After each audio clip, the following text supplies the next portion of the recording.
अपना गैस और बिजली के ऊपर तो मेरे ख्याल में जमात इस्लामी जवाब दे सकती है, क्योंकि वो ये कहते हैं ना हर चीज़ का हल हमारे पास है। गैस वफाक का सब्जेक्ट है, SSGC को KMC कंट्रोल नहीं करती है। मुझे इस बात का अंदाज़ा है गैस की लोड शेडिंग है, गैस की कमी है, और मेरे पास जब लोग आते हैं, हमारे UC चेयरमैन साहिबान आते हैं, हमारे MNAs MPAs आते हैं, तो मैं SSGC की इंतज़ामिया से बात करता हूँ कि जो गैस की गैर एलानिया लोड शेडिंग है वो ना हो। जहाँ जहाँ गैस की लीकेज है उस लीकेज को एड्रेस किया जाए, जहाँ जहाँ काम करने की ज़रूरत है वो काम किया जाए, और यही तरीका है मसाइल को हल करने का। सिमिलरली बिजली भी, चाहे सिंध हुकूमत हो चाहे कराची की इंतज़ामिया हो, के इलेक्ट्रिक के बोर्ड पे हमारी कोई नुमाइंदगी नहीं है। वफाक उसको कंट्रोल करता है, वफाक की उसके अंदर नुमाइंदगी है। मेरी जब के इलेक्ट्रिक की इंतज़ामिया से बात होती है, कोई और पब्लिक इशू होता है, मैं इंगेज ज़रूर करता हूँ। मैं धरने देने पर बिलीव नहीं करता, मैं कोशिश करता हूँ कि मामलात को संजीदगी के साथ बैठें, इल्ज़ाम तराशी से गुरेज करें, मामलात को हल करें। तो जहाँ जहाँ लोड शेडिंग की शिकायत भी आती है उसको एड्रेस करने की हम कोशिश करते हैं। काम तो कर रहे हैं लेकिन शायद सही अंदाज से काम नहीं कर रहे हैं जिस तरीके से करने की ज़रूरत है।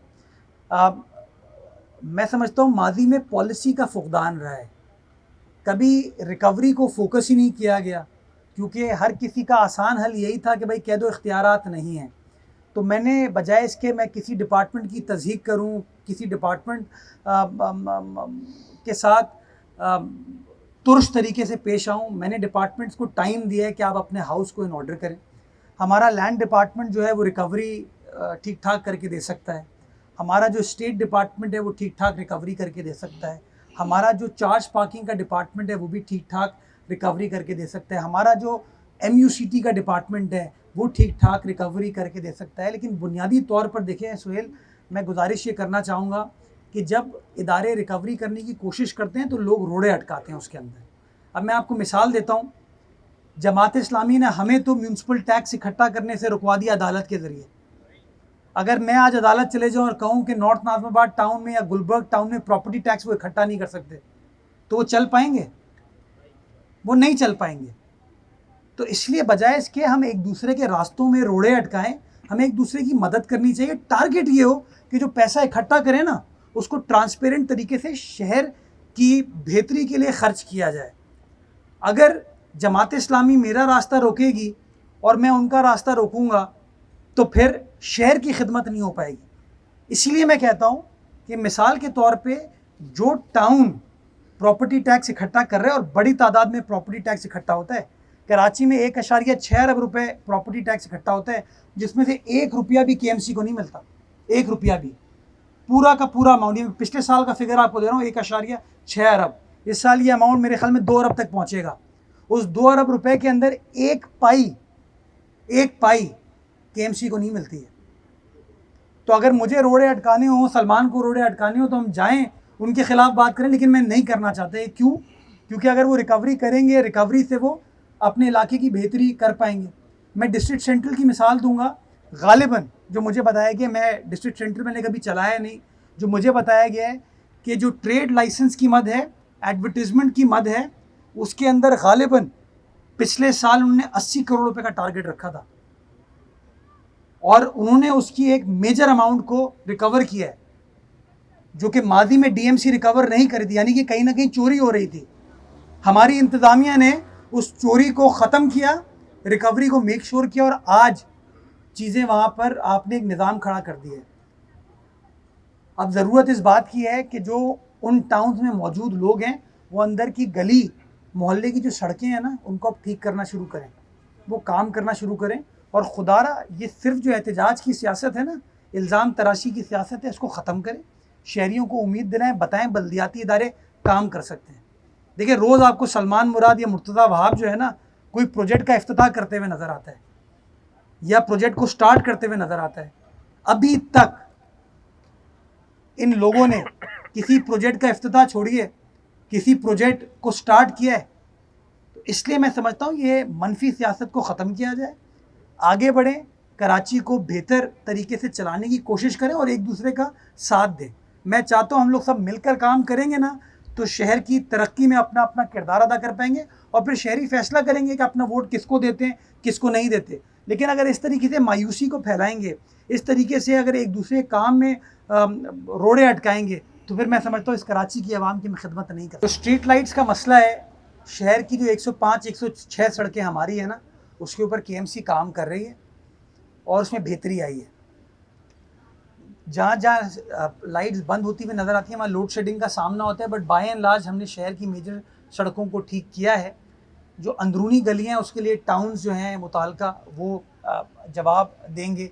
मैं समझता हूँ वे फॉरवर्ड जो है ना सोलर तवानाई के ऊपर इन स्ट्रीट लाइट्स को मुंतकिल करना है, और मैं तो चाहता हूँ कि इंशाल्लाह आइंदा आने वाले वक्त में KMC अपनी सड़कों के ऊपर ये शमसी तवानाई के बेसिस के ऊपर स्ट्रीट लाइट्स को इंस्टॉल करेगी। जो आपने कब्रिस्तान की बात की, ये बिल्कुल आपने दुरुस्त कहा कि कब्रिस्तान में भी माफिया है, लेकिन अब मैं बिल्कुल छोटी सी आपको मिसाल दूँ।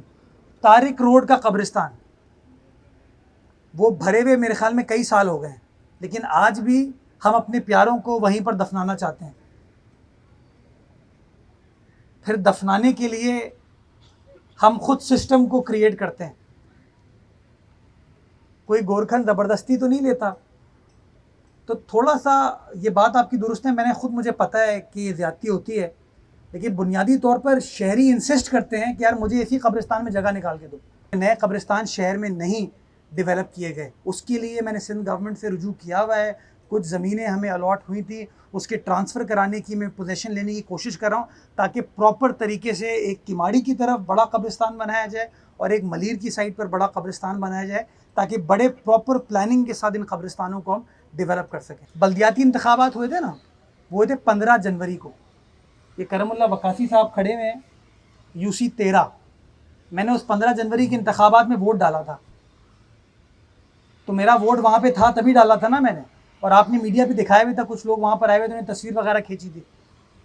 तो अगर मैंने वोट मेयर बनने के लिए चेंज किया होता, ट्रांसफ़र किया होता, तो मैं फिर वो 15 जनवरी को इलेक्शन के प्रोसेस में हिस्सा नहीं ले पाता। ये इस बात का जवाब है।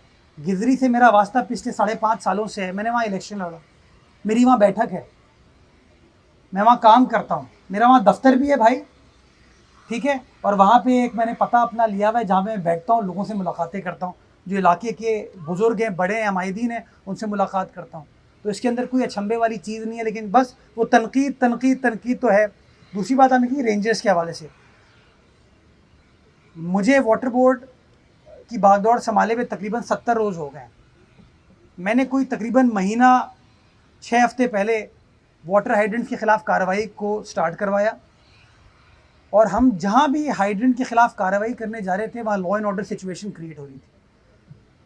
कहीं पर करमुल्ला वकासी साहब गए, कहीं पर दिल मोहम्मद साहब गए, जंजाल गोट में इनके ऊपर फायरिंग की गई।